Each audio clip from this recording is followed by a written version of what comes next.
Hello, third period and fifth period, Mr. Rivers here. We didn't get to all the notes today in class. I wanted to go over this in this video briefly. Here you have all the properties of the parallelograms, rectangles, rhombuses, and squares. Keep this handy as you work through tonight's homework. So where we left off was we went over these formulas that we don't need much of. They really show up a lot in chapter 7, but right now we don't need them a lot, but there they are. Um, where we left off was here. Example 1, comparing the diagonals of a parallelogram, a rectangle, rhombus, and square.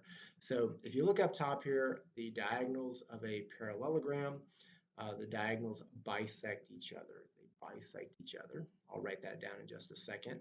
The diagonals of a rectangle, they bisect each other and they are congruent. You can see that right up here. We have all the properties of a parallelogram, meaning the diagonals are going to be bisected as you see here, but they're also congruent to each other. So the example I used in third period was if this is 4, the whole length is 8.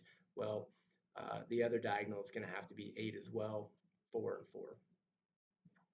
In a rhombus, the diagonals are perpendicular.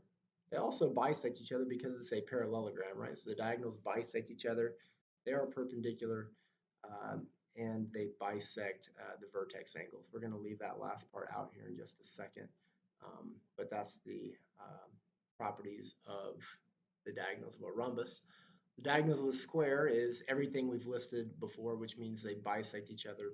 They are congruent like a rectangle, and they are perpendicular. That's a property of a rhombus and its diagonals. So in a parallelogram, the diagonals bisect each other, and that's shown here in the figure. In a rectangle, the diagonals bisect each other and they are congruent as well. So I'll do one tick mark, one tick mark, one tick mark, one tick mark for the rectangle. In a rhombus, the diagonals bisect each other and they are perpendicular. So I'll do one tick mark, two tick marks, two tick marks, but also they're perpendicular. So I'll show the right angle there where they intersect. And in a square, the diagonals bisect each other. They are congruent, so I'll do one tick mark, one tick mark, one tick mark, one tick mark to show they are congruent and bisecting each other. And they're also perpendicular, so we'll show that with the right angle symbol here at the intersection. There you go. So those are the properties of a parallelogram, a rectangle, a rhombus, and a square, kind of all shown in one figure there. This would be great to commit to memory. Here in example 2, we have RECT as a rectangle. We're told that angle REC, which I've already marked up with my right angle symbol right here, we're told that that's 2x plus 9. So I can pretty easily solve for x by setting that equal to 90. And we're also told what EAC is in terms of x. It is right here, by the way, EAC, that angle right there, 3x plus 11. So what we're going to do here is we're going to solve for x by setting REC equal to 90, and here's what that looks like. So it looks like this, 90 equals 2x plus 9. That's the measure of angle REC. Solve for x, you get 40.5. Now, what are we trying to find? Angle TAC. So how is TAC related to EAC? They're not congruent to each other, but together they do form a straight angle, so they're going to be supplementary. So I'm going to find the measure of EAC, and then whatever that measure is, I'm going to subtract it from 180. Here's what that looks like. So the measure of angle EAC is 3 times x, that's 3 times 40.5 plus 11. When you simplify that, you get EAC is 132.5 degrees. And then we subtract that from 180 to find the measure of angle TAC, which is 47.5. On to example 3. Given RECT is a rectangle, RA is this diagonal right here. It's 5x minus 8. AC, which is this diagonal right here. Remember, in any parallelogram, which a rectangle is a parallelogram, the diagonals bisect each other. So we know that RA is going to have to be equal to AC. That's going to allow us to solve for x. What are we trying to find? We're trying to find the length of ET, which is the other diagonal. Well, think about how the diagonals are related in a rectangle. The diagonals are congruent, right? So if RC, that diagonal has a length of 10, then ET, the other diagonal, would also have to have a length of 10. So we're going to solve for x first, and then once we've solved for x, we're going to find the length of RC by substituting back in. And then that's going to be the same length as ET. So here's what that looks like. So we have 5x minus 8 is equal to 2x plus 7. 3x is equal to 15 there. Therefore, x is equal to 5. So once we know x is equal to 5, I can sub that back in. So I can pretty easily find AC. That's 2 times x plus 7 is AC. So I said 2 times AC, which is equal to RC, but 2 times AC is also equal to ET. So I said 2AC equals ET.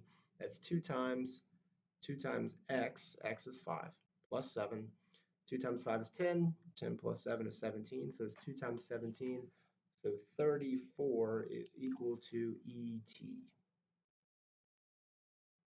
On to example 4. Given RHOM is a rhombus, RH, which is the top side here, is equal to 11 minus 3x. HO, which is the right side here. Remember, in a rhombus, all four sides are congruent. HO is x plus 5. Find the perimeter of RHOM. So we can set these two equal to each other, right? RH is equal to HO, and that'll allow us to solve for x. And then we can find the length of one side. All four sides are congruent. So multiply the length of that one side by 4, which will give us the perimeter of the rhombus. So we say RH, which is 11 minus 3x equals HO, x plus 5. Solve for x. 6 is equal to 4x. X has to equal 1.5, or you might say x equals 3 halves, either way. Once we know x equals 3 halves, we can plug that back in. Let's find the length of HO. HO is equal to 3 halves plus 5, which is 1.5 plus 5. So we get 6.5 is the length of HO. And then the perimeter of RHOM is equal to 4 times 6.5, 4 times HO, which is equal to 26. So 26 is the perimeter. No units were given, so we don't have to say it's centimeters or inches or feet or whatever, but it would be to the power of 1, units to the power of 1 for perimeter. So there's example 4. All right, so in example 5, we have a rhombus, and I see the diagonals are given in this rhombus. We're told that RMO is 48 degrees. RMO is right there, so it's like a full vertex angle. RMO is a full vertex angle. Find the measure of angle HOB. HOB. Okay, so first off, this is a relatively complex problem. How is RMO related to, oops, sorry about that, related to HOM? How are those two related? They're going to be supplementary. That's a property of a parallelogram, that consecutive angles are supplementary. So if that's 48 degrees, this one right here, that'd be the combination of these two. I'll try to put it right in the middle. That's going to be 180 minus 48. 180 minus 48, I believe that's 132. 132 degrees. Once we know that's 132 degrees, if you recall, to find HOB, in every rhombus, the vertex angles are bisected, right? So this angle is congruent to this angle, and then this angle is congruent to this angle, and so that same thing is happening down here at HOM. So to find HOB, it's going to be that angle right there. It's going to be half of 132. So 132 divided by 2 is equal to 66 degrees. So I'm going to neaten this up a little bit with some geometric statements and things so you can see it just look a little bit prettier than this. So first, the measure of RMO, which is that 1 arc angle there, plus the measure of HOM, which is that 2 arc angle there, is equal to 180. They're supplementary. It's a property of a parallelogram. Consecutive angles are supplementary. Substitute in for RMO, 48 plus the measure of HOM is 180. So HOM is 132. And then the measure of angle HOB is equal to the measure of angle HOM, that'd be the full vertex angle, divided by 2. Remember, the vertex angles are bisected in a rhombus. So we get 132 divided by 2 is equal to 66 degrees. That's the measure of angle HOB. So that's a little bit neater. So the next one says find the measure of angle RBH. RBH, well, that's the angle where the diagonals intersect. And if you recall, there's a property of a rhombus that states when the diagonals intersect in a rhombus, they are perpendicular. So there's no work to show for that one. It's just knowing the property of a rhombus, that in this case, the measure of angle RBH is equal to 90 degrees. So there you go. It's a property of a rhombus. So this figure here is going to be really handy for a lot of the always, sometimes, never problems. If you can remember, if you flow with the arrow, the answer is always. If you flow against the arrow, it's sometimes. If there's no connection at all, it's going to be never. So I copied and pasted this to help us with these always, sometimes, never problems. So first off, a rectangle, well, if you follow the arrow, it flows up to parallelogram. So a rectangle is always a parallelogram. Rectangle is always a parallelogram. A parallelogram is blank a rhombus. Well, if you flow against the arrow, parallelogram to rhombus, that's going to be sometimes. Parallelogram is sometimes a rhombus. A square is blank a rectangle. If you flow with the arrow, it's always. A square is always a rectangle. A rhombus is blank a square. Well, you're flowing against the arrow to go from rhombus to square, so that's going to be sometimes. The diagonals of a parallelogram blank bisect each other. That is a property of a parallelogram.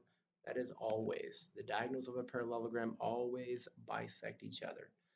The diagonals of a parallelogram are blank congruent. They are sometimes congruent. When are they congruent?